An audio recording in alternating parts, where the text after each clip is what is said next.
right, welcome Illinois DECA to our second Leadership Council. This council is called DECA Business Panel Number 1, Accomplished Advice. And here we aim to use the knowledge associated with our two guest speakers, two business professionals, to help teach you and give you a lot of answers to the questions you submitted on your Google form about professional experience, advice, especially for high schoolers like yourselves. So again, my name is Rosenberger. I'm your VP of Leadership Development. And I have a cute little metaphor here about you growing from the advice you're going to learn today. All right, so as a brief overview of our schedule today, we're going to start with an introduction. For many of you who might be attending today's Leadership Council for the first time, I'll give you a brief introduction to who I am. And then we'll introduce our two guest speakers this afternoon. And then we'll follow this with a Q&A session in which your questions that you offer on our form or questions that you think of during the actual council will be answered by our guest speakers. And again, feel free to write more questions in the chat as we go today. We love this to be a conversation between our members and our guest speakers. And the more we can have your input live, the better. And then just like all of our leadership councils will work this year, we will end our council with a local chapter incentive in which you can take the information that you learned today from our Q&A and build upon it before our next leadership council, which I'll mention now and I'll mention at the end of the presentation is planned for December 22nd tentatively. So be on the lookout for an email related to that in the coming days for all of you here. And again, I appreciate you all spending the time to be here today. All right, let's begin with some introductions. And again, you saw this slide last month if you were here and you're a returning member. But again, my name is Rosenberger.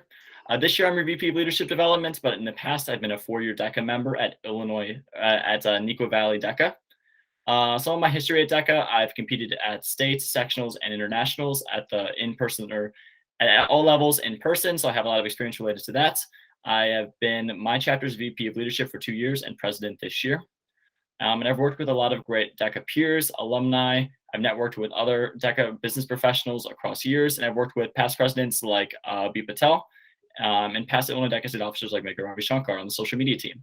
So DECA has been one of my greatest passions over the last 4 years, and I really hope that some experiences like this will help ignite passions in your own selves for DECA as well. So in some of these pictures, you can see some of the events that I went to over the course of the last 4 years. But without further ado, we'll kick it off to an introduction for our guest speakers. So again, our guest speakers, as you see in this meeting, are Ms. Julia Mazza and Mr. Kevin Piket. Ms. Julia Mazza is an enterprise account manager at NetScout, and Mr. Kevin Piket is an Illinois DECA advisor at Naval Central High School and also a business development executive at Ascend Technologies. Now I'll kick it off to them if they'd like to talk a little bit more about themselves. Julia, you can go first. All right. Well, hello, everybody. Thanks for your time. Yeah, I've been at NetScout here now for about 1.5 years. Straight out of college, I came from being in like similar roles. I was never a part of DECA, but I was a part of a lot of sales institutes and training. And at my time, like the marketing divisions were connected. So really love supporting and seeing, all the work that you guys do. And right out of college, I moved into being an outside sales account manager at ADP. And then I always had a passion, working and mentoring under Mr. Piket in going into technology. So I've made that transition and I really enjoy being on like our security and technology front. I mean, that is where everyone is going. So love being involved and learning every day. Great. Kevin Piket, I am the DECA advisor for Naperville Central. I'm actually a graduate of Naperville Central High School and been a long-time volunteer in the business department and the entrepreneurship class there. And about 3 years ago, they had the longtime advisor retired from the DECA, and they asked if I would do that, and I said sure. So I just had my 5-year-old just give it. So this is the modern world of technology. My 5-year-old just gave me a candy cane, so that's even better. That's the best part of my day. But from a business standpoint, my whole career has been in sales leadership, marketing, mainly in technology type programs. So similar to what Julie's doing today, I'm in cybersecurity sales, IT infrastructure sales, and she said it's about as hot of an industry as you can be in right now with a lot of bad actors doing bad things. So I'm excited to share that story and answer questions today. Well, thank you both for spending your time this afternoon here. We really hope that today you both can give some valuable experience and advice to our attendees today. And hopefully for our attendees, you all will learn a lot today. So without further ado, let's get into our Q&A session for both of our guest speakers. So remember that we have some pre-planned questions because a lot of you were gracious enough to submit your questions on our Google form. We appreciate every single one of them. So a good majority of these questions we will cover were directly submitted from you. But remember that during this time, I'd also love for you to submit questions in the chat. Note that I can't see the Google Meet right now, so I'll try my best to see the chats as they come in. But if you have questions during the conversation, we'd love to hear them as well, so we continue learning as much as we can from our guest speakers today. All right, so our first question. We kind of already covered this a little bit with introductions, but if you have any more information about your education, your professional experiences, and your current career, I mean, you mostly covered this, but any additional information would be appreciated related to that. Yeah, I mean, I guess a little background. I went to high school at Yorkville High School here in Illinois, grew up there, and went to college at Aurora University. I did a fast track 3-year program there in the Dunham Scholars Business Program.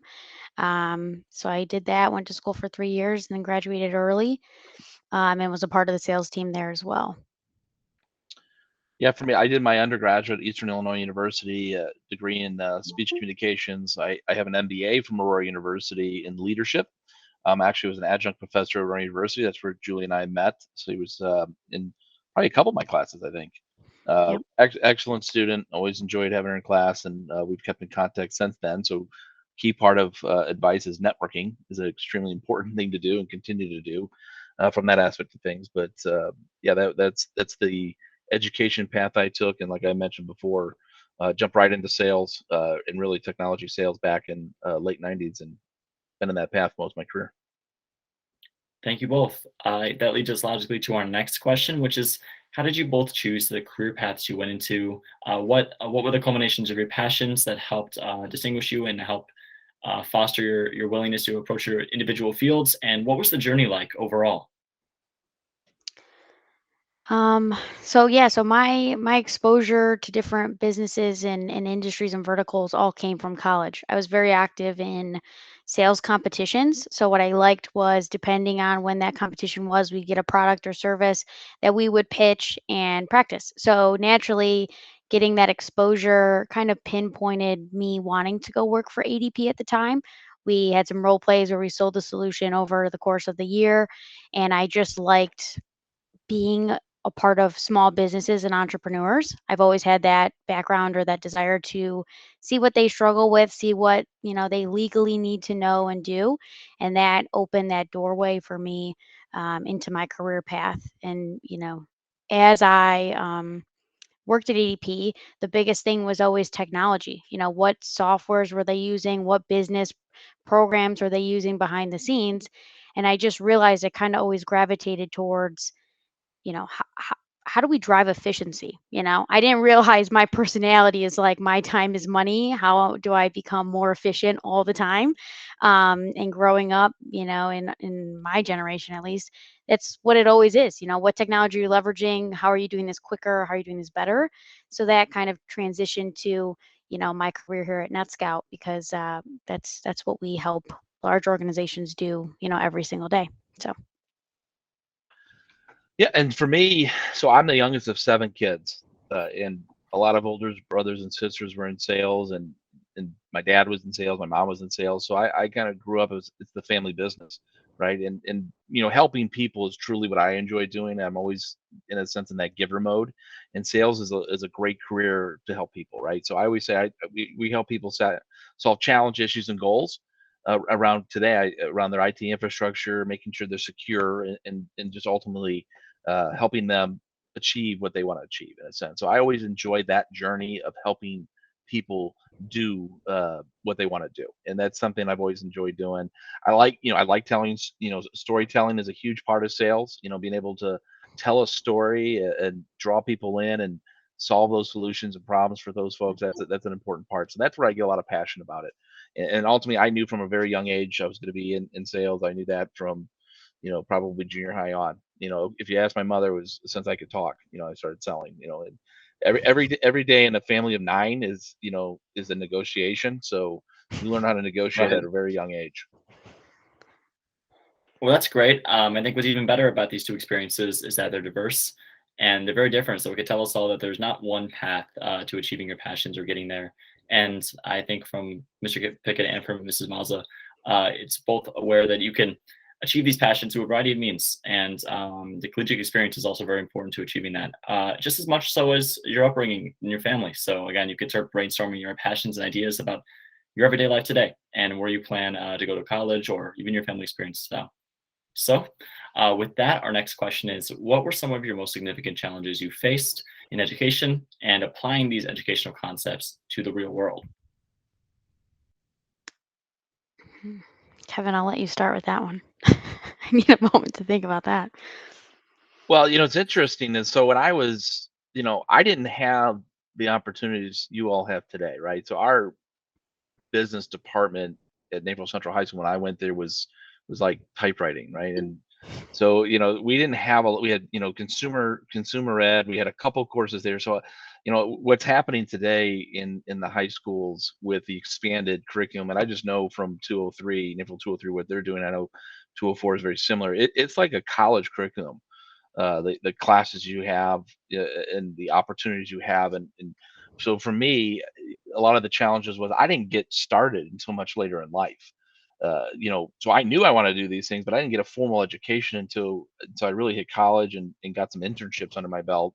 So vector marketing, I was a part of that. Cutco Cutlery, if people are familiar with that. So that's really where I learned sales skills, right? And that's a tough job, but it was where I learned how to ask for referrals. It's where I learned to build a network. It's where I did a lot of things, and I didn't get that experience until college. So I think the biggest significant challenge for me was the late start, right? So what my advice is, you have these opportunities, and no matter where you're at, you can be a senior, if you're a freshman, take advantage of those opportunities that your schools are offering today. Take advantage of what DECA is offering today from a business experience, because that's going to put you much further ahead than you are. Even like Aurora University, I mean, I'm teaching sales and marketing classes over there. We didn't have that. Sales was not a class, in college, right? So these are things that are there today. So for me, the challenge was just not having this stuff available, and having to go outside of this formal education to be educated on a sales and marketing career.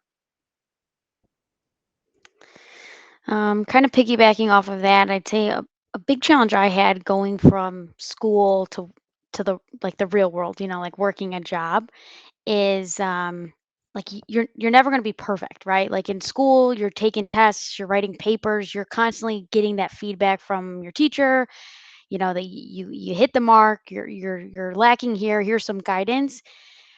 When you're working day to day, you're your own like self analyzer. You need to be constantly aware of what you're doing. Who can I use as a resource? Who's a trusted vendor? Who's somebody I can go work with? That's like a safe space. Once you get out of school, it's not always readily available. And that was my big challenge. Once school was done, I was like, wow, I need to know everything about what I want to do with my life, which you don't. You will learn and grow, and there's going to be different opportunities that present itself that you'll leverage. Networking in school, or especially if you guys have these business opportunities, meeting people and holding on to those contacts, and just that follow up and that personal touch is what will set you apart when you leave school. And that was my biggest challenges, and it still is, being that constant learner.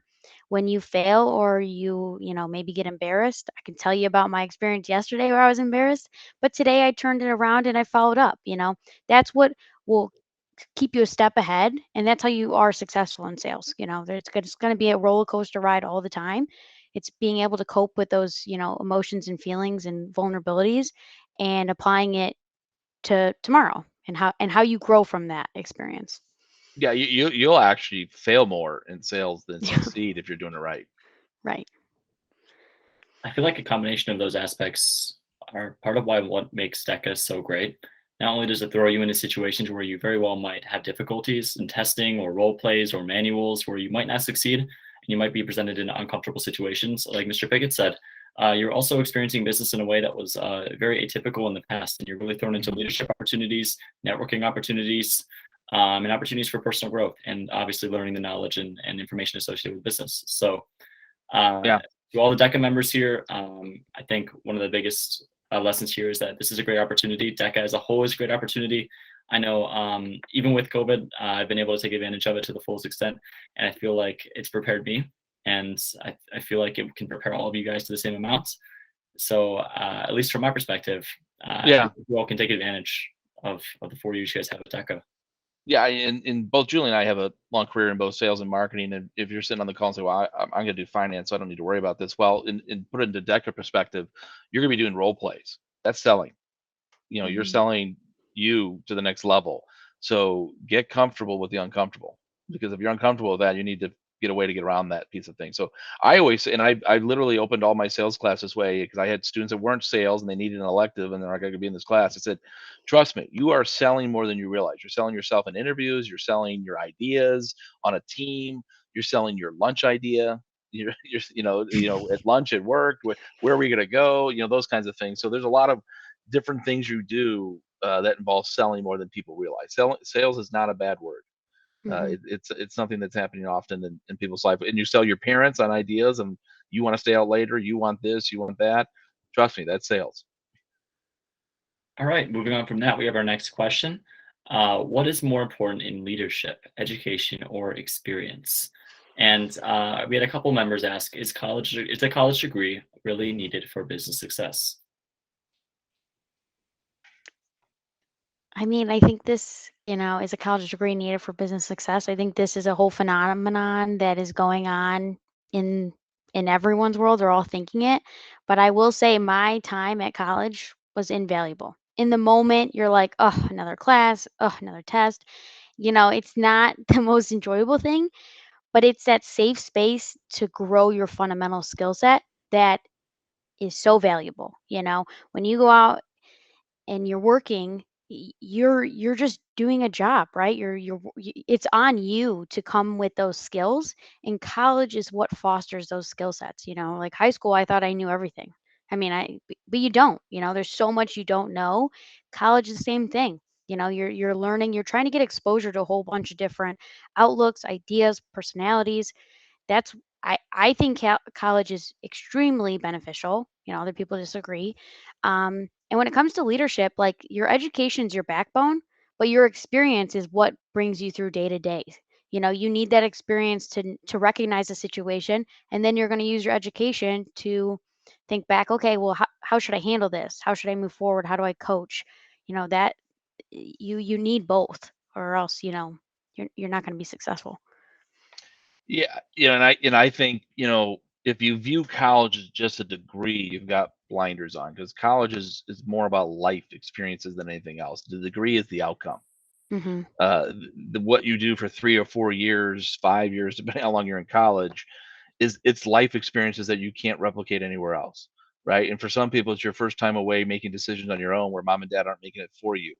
I don't know how you get that experience somewhere else, right? And there's a lot of things outside of the degree and the classes you're getting. Conflict resolution, how to make decisions on my own and not having a safety net. Those are experiences when you're 18 to 22 or 17, 21. You're not going to get those experiences otherwhere. You can go right into work, but odds are you're still going to be under mom and dad's roof. You're not going to have enough money to live somewhere else. So to me, is it needed for business success? I think every experience you have is needed for success in life, right? It just builds from one after another, and college gives you just a great opportunity to grow up and learn how to be an adult, and how to be a productive member of society. And just ultimately, it's where I loved college. I had so much fun there, and it gave me so many different experiences. Eastern Illinois was great about leadership experiences. I was able to do a lot of things on campus. My mom thought I majored in activities, but but I mean, you were super involved. I know Aurora University is the same way. You can get a lot involved, and there's so many experiences that I would never have gotten if I didn't go. Those are two great And perspectives. Connections. Quite frankly, it's where I build a lot of my network. Right, and you guys were just talking about how important a network is to those facilitating those connections over time and keeping in touch. And all of that can start during your high school years, and it should start during your high school years.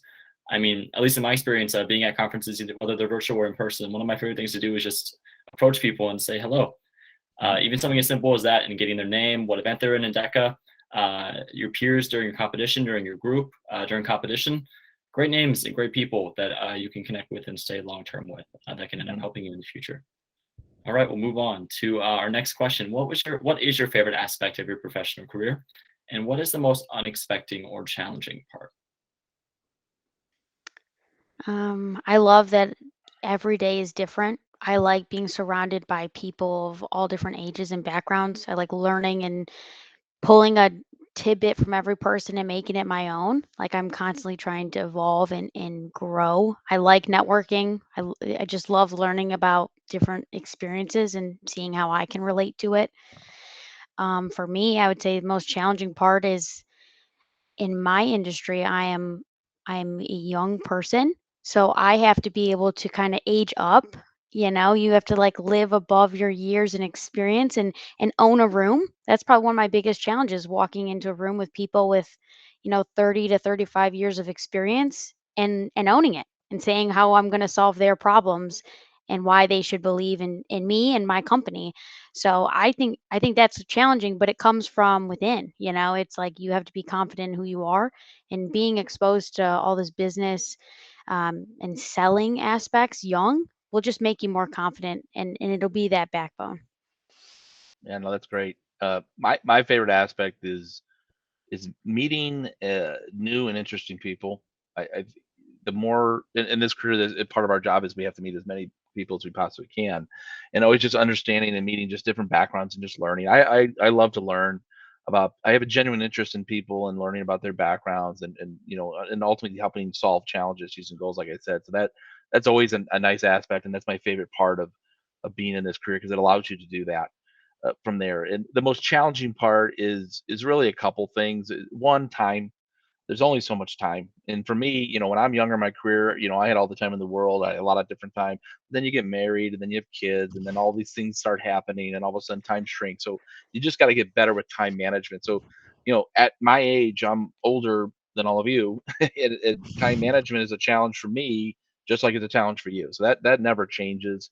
It just gets the time management challenges are different from there. So I think that's probably the most things. How can I try to get as much done as I possibly can in a certain part? And in sales, there's just so many unexpected things, right? What you can have something that you think's going down one way, it looks great, and all of a sudden totally takes a U-turn and doesn't happen, and a deal you never thought was going to happen closes. Like, okay, this is weird.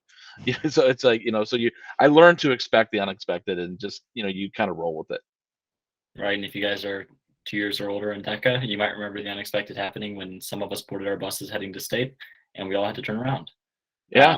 So again, we should get used to the unexpected, and part of it is great for your own personal growth. We'll say that at least. Our next question is a hard one. I'll say, what is the number one most important skill or mindset that you believe has helped contribute to your growth as a person, your success, or your overall resilience? I would say the number one skill set that I feel like I always go back to is like organization and follow through and setting the right expectations and meeting those, right? Like not over promising and under delivering. You always want to set the right expectation. And personal touch. One of the things that I always did when I was younger is just had a box of thank you cards. And anytime I met someone or got their business card, I wrote them a personal note. Sending something via mail, it's not common anymore. It's special. So I always had the girliest thank you cards that I sent to men. So that way I could identify them if I was in their office and I could see them. And it was always something different. I would share something about my background that stuck out when we talked or we networked, and I would use that. And to this day, my boss's boss has one thank you card I sent like when I was 17. And it makes me laugh because I remember buying those like nobody's gonna like these. But it's that connection that I fostered when I was 17, sitting in college, eating goldfish in sweatpants with an executive that he remembered me. And now look, I work for him. So it's keeping that relationship and always maintaining that. That's what makes you authentic. Know your background and use that to your advantage because everyone's different, and that'll help you. Yeah, no, that's great. I have three things I like to try to do in my professional role. And it's be prepared, be organized, and be productive.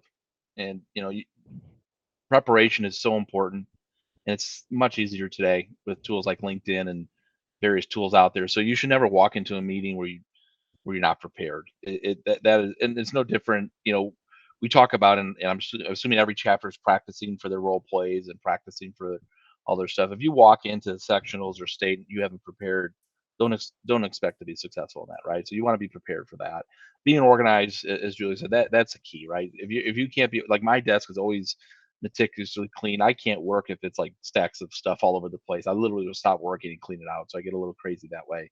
And then being productive, and just making sure that, to me, I always have something called, is this a revenue generating activity that I'm doing, right? And I focus on that. And if it's not, then I got to get it out of my world, right? For me, it's like, if I set aside a certain amount of time, you only have a certain amount of time during the day to actually talk to people. And you got to make sure you're doing revenue generating activity type stuff. So those are the three things I tend to live by from a career standpoint, in making sure that I'm prepared, organized, and productive with my time. Thank you both. And with that, we'll move on to our next group of questions. Again, today we're going to go as long as we can until around 4:15, maybe a little longer because we started late, but I don't want to take too much of your guys' time. So we'll continue going as long as we can. Our next question is, in your both of your minds, what are employers most looking for in future business leaders? Kevin, I'll let you go. So it's interesting. In my career, I've been in a lot of sales leadership probably in the last decade, and I did a unique thing in the last year and a half. I decided what I called an intentional individual contributor. I got out of management. It was the best thing I ever did. In fact, I'm having a career year, both sales and income wise, because of it, because of the power of focus. But so I did a lot of, what am I looking for? And I think that the passion to learn is important. Are you coachable? Right? There's nothing worse than somebody brand new to a profession telling you, I'm not going to listen, I'm not coachable, I'm not going to do those things. Those people don't last long, right? If you're not open to, feedback, it's a challenge. So I always say feedback's a gift. It's up to you how you unwrap it.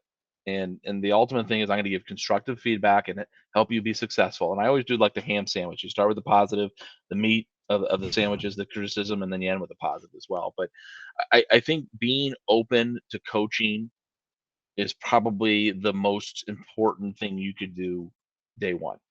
Try to learn as much as possible and try to ask questions, but then you got to do it. So, the reality is that you got to make sure you take what you learn and apply it. The coaching is probably the one thing I looked at, and I would literally test that in interviews. I would give them critiques on their resume. I would critique them on something they just did, and I'd see how they'd handle it. And, if they didn't handle it well, they never made it to interview number 2. Yeah, I'm not going to add anything to that. It was great. Being a sponge and absorbing, especially when you're young, be open to everything, like you said. I think it's interesting that both of you mentioned that it's the willingness to learn and the ability to be coached, not as much as the experience you have already, or like the education that you've had in walking into a company. I feel like that should make us all a little happy that we know that as long as we're willing to learn and be coached and to adapt, fully immerse yourself in an organization or a company, you might find success there. So that's a great lesson there. Don't feel like you have to know everything, because you definitely do not. No. And again, they both elaborated on that. So we'll move on to our next question. We had a question related to more the entrepreneurial side of business. They said, what are your first steps in your minds if you wanted to start a business? So maybe formulate a business plan, and kind of going off of that, how do you confidently present your ideas so that that business can get off the ground? I think this one's funny because I literally just wrote a business plan this weekend. Yeah, like I said, wanting to be an entrepreneur. I've been pursuing opening like an online clothing boutique. I spend a lot of money at clothing boutiques, so why couldn't I do it? But yeah, I literally just went about this. I reached out to a few clothing boutiques that I knew, asked them their advice, what they wish they knew, how they started, and then I started outlining a business plan. What makes me different? What's my target audience? What's my value? What are the obstacles that I'll face? And then like how much does it take to get it off the ground? So yeah, I mean, I'm literally working that right now. So who knows? Maybe next year I'll have a boutique. And so I've owned, my brother and I used to own a sales coaching, consulting, and recruiting company, and how we started that was basically we got clients first, right? So for us at our point in life, it's tough, bring in the clients first, and then we had the business plan type stuff, loose scenario on that type of thing. But having clients always kind of dry. A lot of businesses start based on somebody saying, hey, can you help me with this, right? A lot of consulting type businesses, hey, can I get 10 15 hours of your time a week to look at these types of things? And I'll do that still today, where I'll have, I'm helping one right now that wants me to just review their sales plans, review their business stuff, because I know I've done a lot of that stuff. So I do that on the side. It's not a formal business, but it could be at some point again down the road. But I really enjoy what I'm doing right now, not to make that change. So I think a lot of the first steps is the business plan is a smart route to go. If you have the time and the effort to do in the safety net, right? So, but if you wanted to jump into something, it never hurts to have customers. And a lot of people in like IT industry started with having like 5 side clients, and all of a sudden now they got 20 and they need to start their own company. And then they quit their day job and stuff. So people don't have the luxury to be able to just jump right in type of scenario. So, but the business plan is the smart route to go, because then you have something from a solid standpoint, foundation wise, to grow from. Right. More than likely, a combination of both could be ideal. Yeah. You have a clientele, and you also have a business plan that you Yeah. can use for organizational purposes. Yeah. A lot of people's companies start by something you just kind of did on the side, and it just grows. Julia's she's smart enough to put the business plan together, but part of it's kind of brewing from something she's been kind of doing on the side, right? So, but now it's like, let's formalize something around it. Right. And again, I like you guys both talked about meeting a certain need. Again, whether that need is organization and really drafting out the obstacles related to business's inception, or the clientele already having a proof of a group of people who would like that need answered. I feel like that's a great place to start with. And I know in a lot of the business lessons I take, at least in high school, a lot of them are driven by that problem statement as well, and understanding that you have a customer base or a target market. And again, these are also very important things that are discussed in DECA, and often questions discussed in clustered exams or role plays.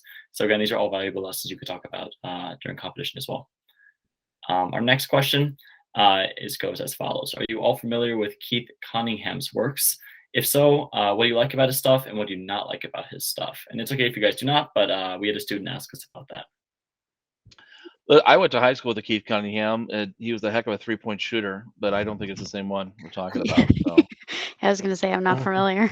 No, so my guess is that's not him. So no, it'd be really funny no. if he was. He was. He could shoot the 3 like better than anybody I knew. I know I briefly looked into him. He's an entrepreneur, so I don't know if he's the same person. If he was, that'd be pretty. Is he from Naperville or no? I did not look. Okay. I doubt it. maybe we could follow up. Right. And for the person that asked that question, I know Mr. Piket and Mrs. Mazza would love to discuss some of the things you've learned from him as well, maybe. Yeah. And at the end of our presentation, we'll have contact information as well, so that you guys can totally reach out. And I'm sure they will both be comfortable just answering some of your guys' questions afterwards if that's needed. So with that, we'll go to our next question. This is kind of similar to a question a couple minutes ago. It's another one about your number one piece of advice, but this is a question related to if you looked at yourself back in the shoes of all of us in high school, students who are not yet in the business world but have seen some of it and are interested in it, what would you tell yourself to help prepare you for what you've experienced today? I would just say everything's low risk, like put yourself out there, try different things, try things you've never tried and see if you like them. This is the time to discover your passions, what you like, what you don't like. When I was in high school, I would actually kind of find things I gravitated towards and make it into like an internship. Businesses, especially like local mom and pops, they like being able to talk about what they do and how they were passionate about it. A lot of people will share their experience if you ask.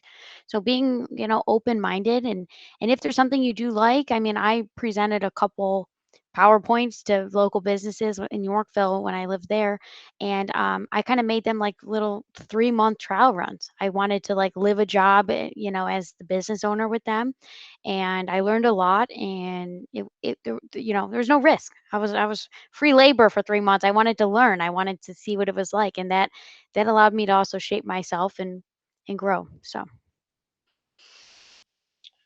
For me, it would be read more.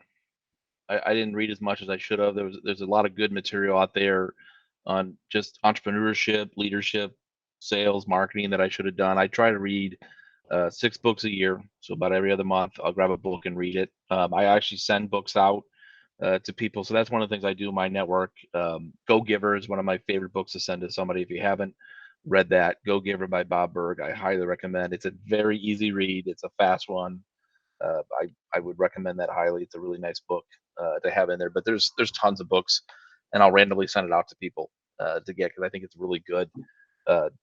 Good way to understand and get different perspectives on things. Because one of the things I always do when you read a book on sales or you read a book on marketing or leadership, I don't prescribe to the whole method of the book, right? If I could pull one thing out of it or two things out of it, then that's a win for me, right? And a lot of people ask, what is your sales methodology? There's no one methodology that I follow. It's parts of a lot of different things, and I think that's what's important too. You got to find what's comfortable for you, but in order to do that, you just got to expand your horizons and your knowledge base.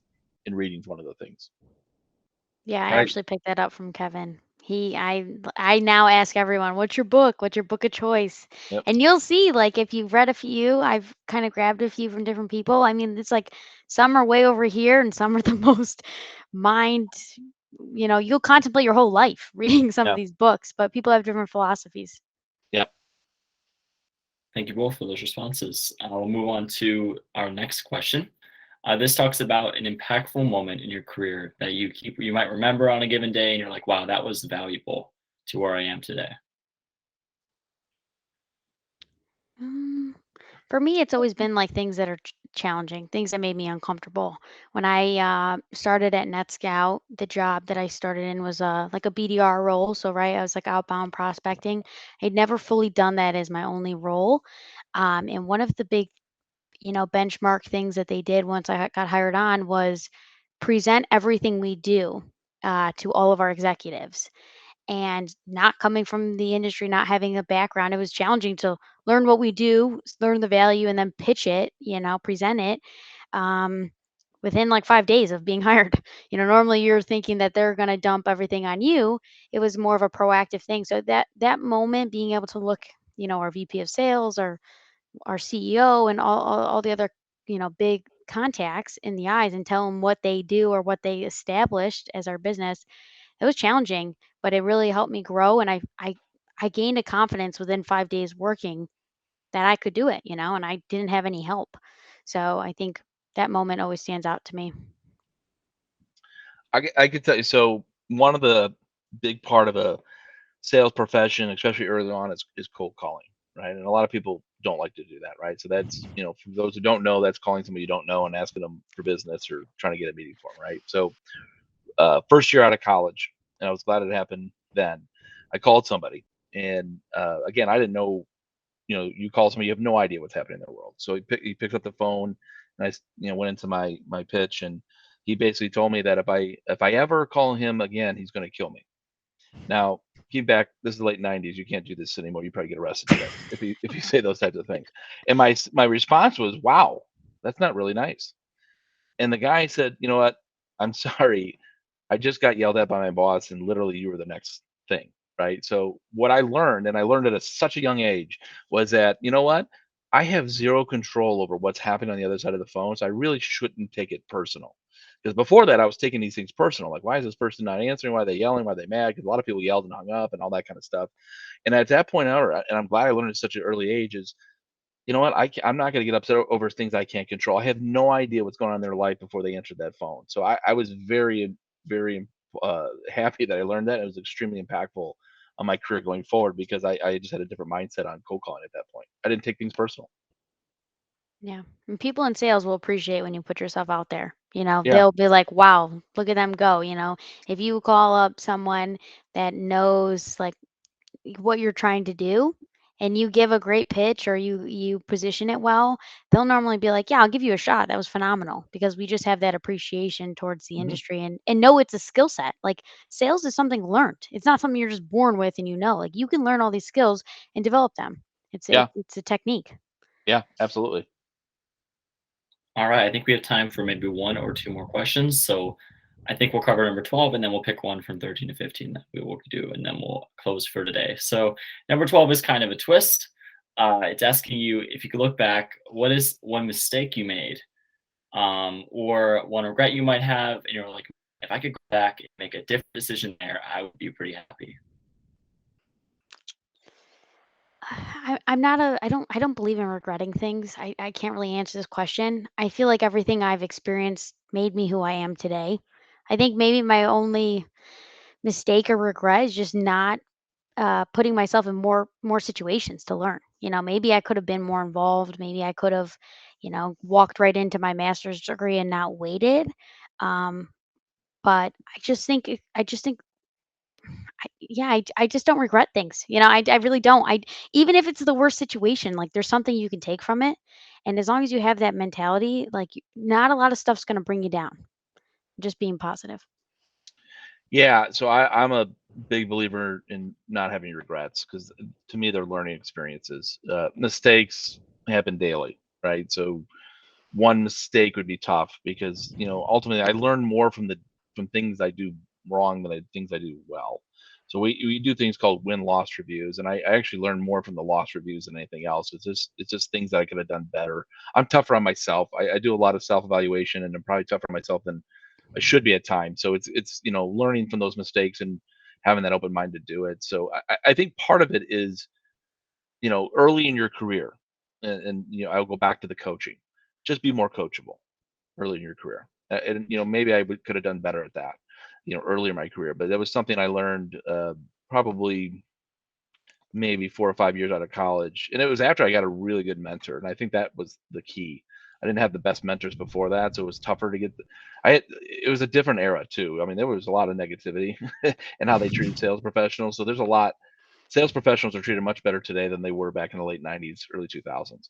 So I think that kind of changed the mindset of things. So it's much better today, but just being that open-mindedness earlier. I, I I work with a lot of young people, as you know, and I feel that that's okay. I think they're a lot more open to some of that. I see Steven's on here, so he knows I'm pretty blunt with the students that I work in. Well, Julia knows that for sure. So, but I'm pretty blunt with the students I work with. But I mean, I do it in a way that they know I care about it, and I want them to be successful. But it also gets them. I do it intentionally because this is what life is. I mean, there are people that are going to be very blunt with you, but professionally blunt. That's why I always say I like to be professionally blunt. So just be open to that, and not take things so personal. That was maybe that's a mistake, taking things too personal. I should have had that phone call much earlier with the guy. Well, I feel like an important thing of what you both said is that mistakes are going to happen, and that Yeah. you should take failure in stride and take criticism in stride, and really learn everything, learn a lot, or the most you can from every experience you have, every mistake you have, and really not let it dwell on you personally. So, Well, really, and to yeah, add to that, if it's okay, of course. I think our communities are putting way too much pressure on high school students to be the best you could be and compete with everybody else. Don't listen to those people. They Hmm. don't know what the heck they're talking about. The reality is do the best you can possibly do. And if it's not better than 50 people, who cares? If you're happy with where you're at and you're having success, that's fine. None of that's going to matter, Right. right? None of it's going to matter. So where you rank in your class and all those wonderful things are great to get you into school, but it's the life experiences that are going to put you ahead in life. Don't let somebody else pressure you into thinking you're not good enough at something because you finished 106 instead of 50. Who cares? Yep. Right? That doesn't matter. I want to stress that upon everybody here. I think there's just way too much pressure put on your generation to be perfect by a generation that couldn't be less perfect, to be honest with you. That's great advice. We'll have time for one more question on our next slide. Sure. And let me see. I think we should talk about question 14 personally, because it deals with balance.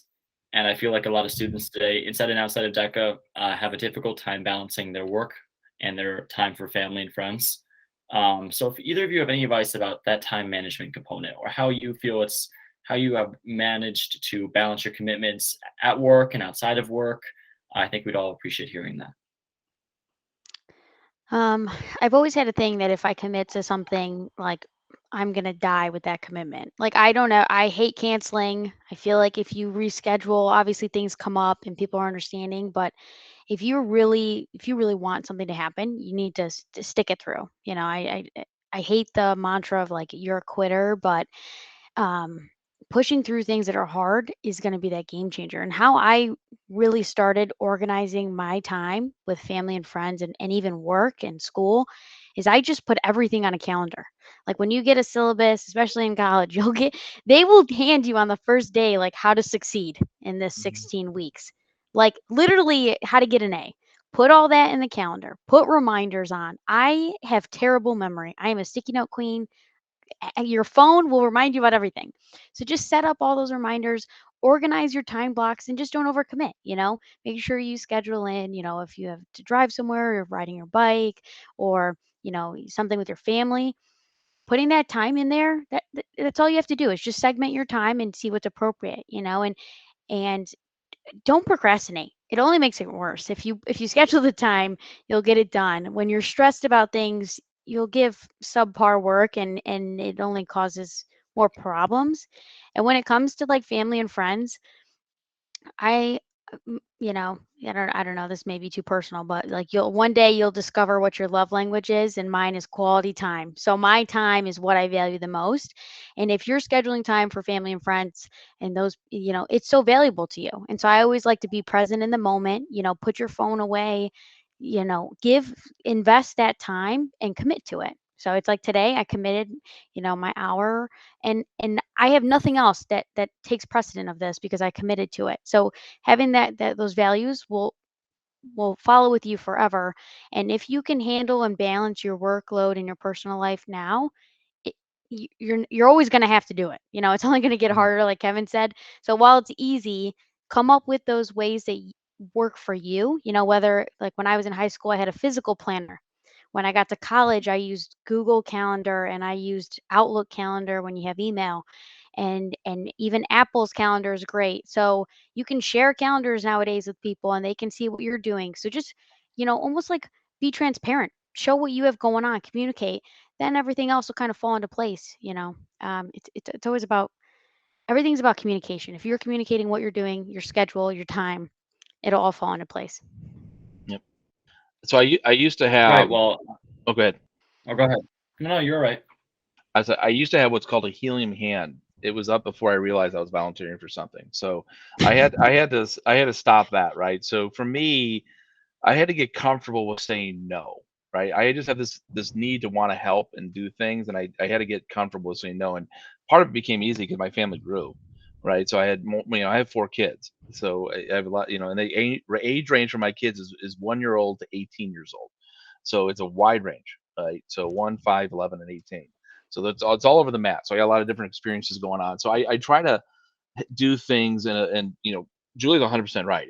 If my phone isn't buzzing me to go somewhere, I'm not going anywhere. And finally, like my phone literally has my work, my personal, and my activities all in one calendar.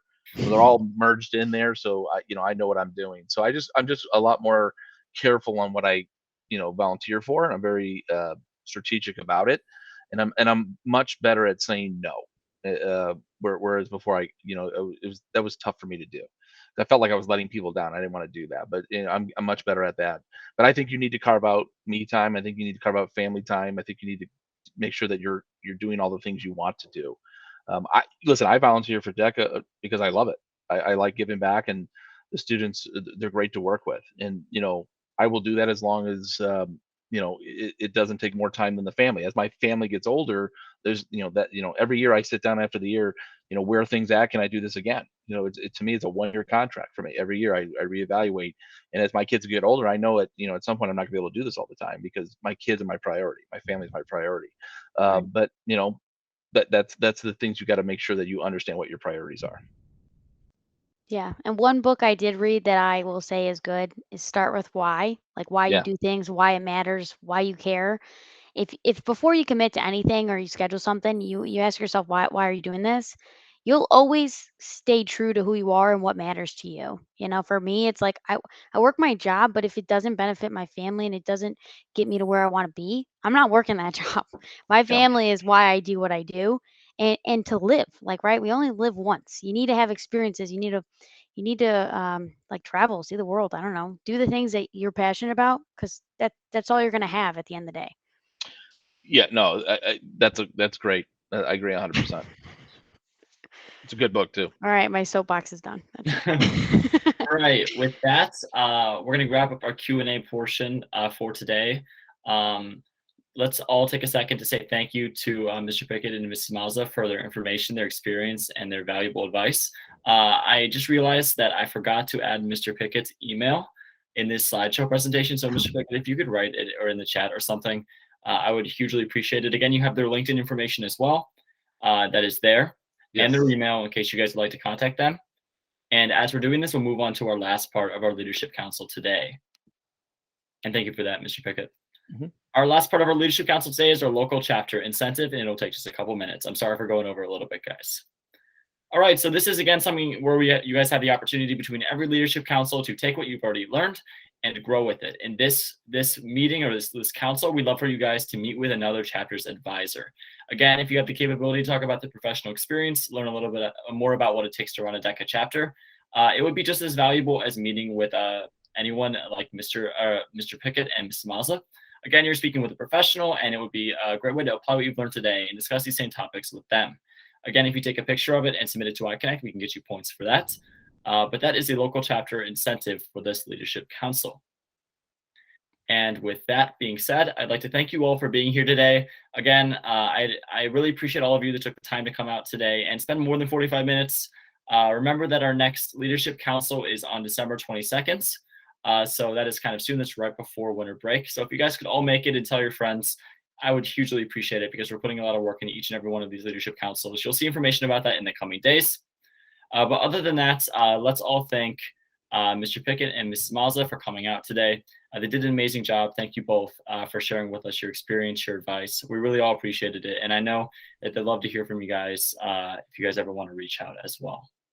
Yeah, absolutely. I would say if you want to connect with me on LinkedIn, just write a note saying that you were on this this session here. They'll help me connect it. Thank you. Yeah. Thank you, guys. Thank you. Great job. Thank you all. Have a nice day. Thank you.